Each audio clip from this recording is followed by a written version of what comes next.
Apple CEO Tim Cook is speaking out against Indiana's recently passed Religious Freedom Restoration Act and nearly 100 bills designed to enshrine discrimination in state law in an op-ed published in the Washington Post. Cook positioned the piece as a message not just from him, but from the entire tech company. He also called on others to join him in opposition. "We strive to do business in a way that is just and fair. That's why on behalf of Apple, I'm standing up to oppose this new wave of legislation wherever it emerges. I'm writing in the hopes that many more will join this movement." Late last year, Cook delivered a speech in his home state of Alabama where he spoke of the state's slow crawl towards civil rights. "We were too slow on equality for African Americans, we were too slow on interracial marriage, and we are still too slow for the equality for the LGBT community." Cook publicly revealed his sexual orientation in Bloomberg Businessweek just a few days later. It's a big change for the Cupertino company.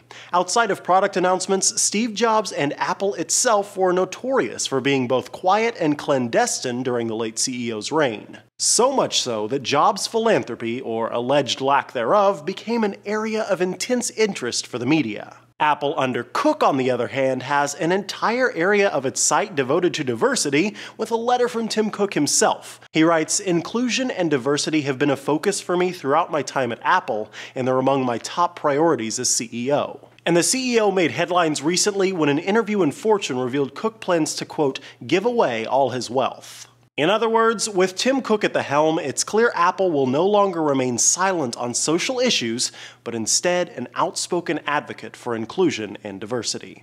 For Newsy, I'm Micah Sargent.